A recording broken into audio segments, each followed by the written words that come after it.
Assalamu alaikum.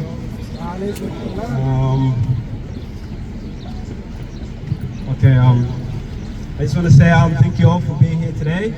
It shows that actually we are not out here alone. For the longest, us Darfurian people felt like nobody really cared about us, or people saw us as like human beings, or we were treated like animals for most of our lives. I left Darfur when I was only 5 years old, 2004. Genocide started in 2003, 2004 my family moved to Chad, and most of my life I lived in Chad and also in Chad. But our people back at home, they were still dying and still getting killed to this day. And 3 days ago, while I was talking to my mom, she said something like, I want to go back home and fight. And then what she said is that you don't have to hold a gun to be a soldier. You can speak, and your voice can be loud in the gun as well. And it shows that you guys are all here today to hear us speak. And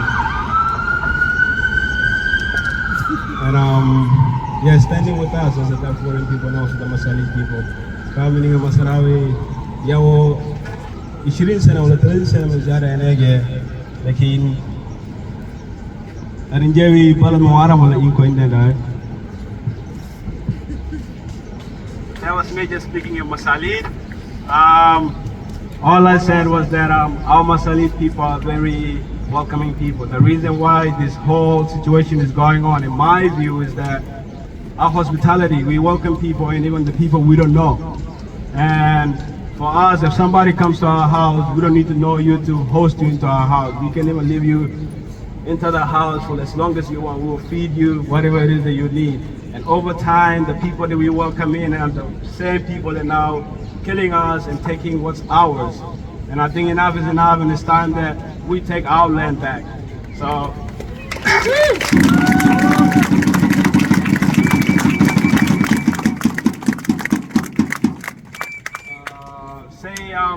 Say after me, UAE, you can hide. UAE, you can hide. We charge you with genocide. We charge you with genocide. UAE, you can hide. UAE, you can hide. We charge you with genocide. We charge you with genocide. UAE, you can hide. UAE, you can hide. We charge you with genocide. We charge you with genocide.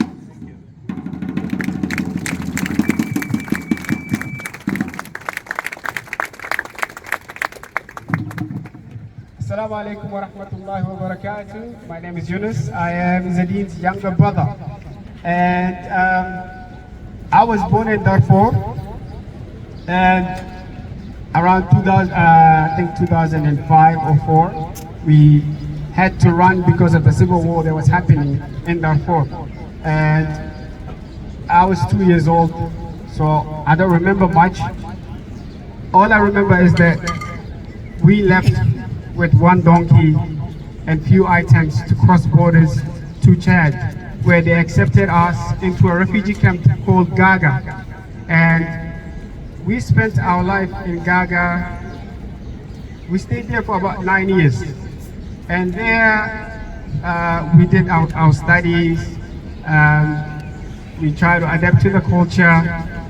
But even there, if you're not in your own country, you're not always going to get accepted. So even there, a lot of the people did not accept us, and you would see a lot of small killings, you know, and law is not big in a lot of the African countries. So alhamdulillah, we survived that as well. And our father died when I was about 7, so everything was left to my mom. Staying in a, what do you call it, foreign country. We call it a foreign country because it's not our home. And staying in a different country, only with few of your family members, not knowing where to start, not knowing where to get food, not knowing who to ask for help, because everybody there is needing help. And they have to look after their own families first before they can look after you. And so my mom took on everything. She fought for us. We ourselves had to, at a young age, had to learn how to be mature and work and provide for ourselves or provide for the family as well. So basically working together, if you guys go to the Sunday or Saturday markets around here, you would know that everybody comes together and sets up stalls and then sells vegetables, and we did that back home. We would go out and the country folks there, they would be bearing stuff to sell, and we would get it and then we would bring it to our mother, and my mother would buy it and then she would put it on her stool and we would sell it, and that's how we kind of survived most of the way. And my sister, she had a really bad disease. She had her, what do you call it? Her lower jaw was swollen and it was full of, you could call it mucus, or it was rotting basically. And my mother had to go to many of the cities in Chad trying to find medication or trying to find operations for her, and a lot of the times we couldn't find anything, but luckily we were able to meet someone from UNICEF. Yeah, someone from UNICEF who had a talk with my sister and offered her an opportunity to sign up to be taken out of Chad and be brought to a different country. And a lot of the people there suggest that we did not leave, like we stay in Chad and just try to grow up there. And some of them had crazy conspiracies. One of them is, I'll just give you one. They said New Zealand is a country with a big zip on the top. And once you get there, the zip will open, the airplane will come in, and there will be people with big elephant ears, and they will eat you.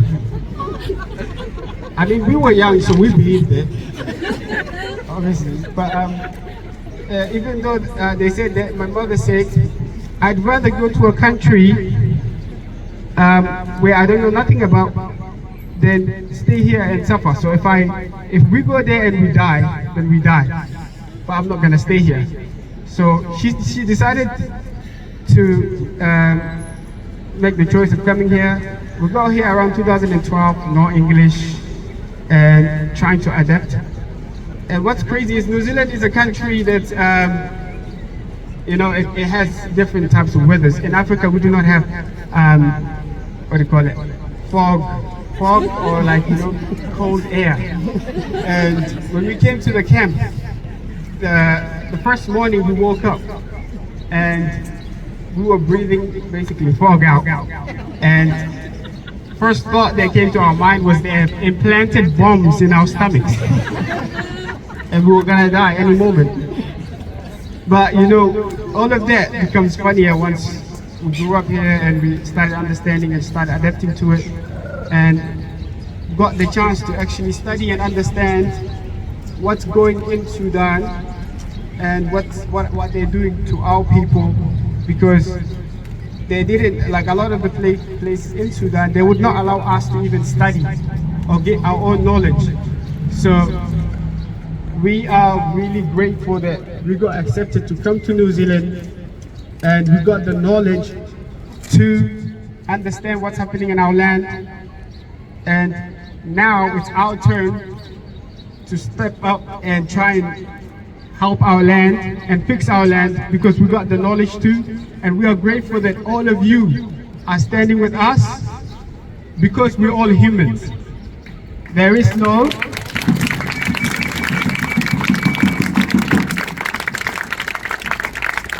distinction from black or white, Asian or Arab, and an islander or a Maori. We are all one. We are all human. If one person gets hurt or bleeds, we should all be hurt. And if one person is dead, it should feel like the whole world has died. And if we save one person, it should feel like as if we have saved the whole world. And so we are really grateful to you all. I advise you all to keep standing for Sudan, and not just Sudan, but all the other countries that are going through this as well. And post on social media, talk about it to your friends and families. Let the world know it's finally happened that we get to see what's happening in Sudan on social media as well, because a lot of this has been happening for years, but nobody has ever posted on social media. But now, Alhamdulillah, we can see it on social media, so we can do more about it, and people would believe us when we say that there is actually genocide in Sudan. So, justice for Sudan! Justice for Sudan! Justice for Sudan! Justice for Sudan! Thank you very much.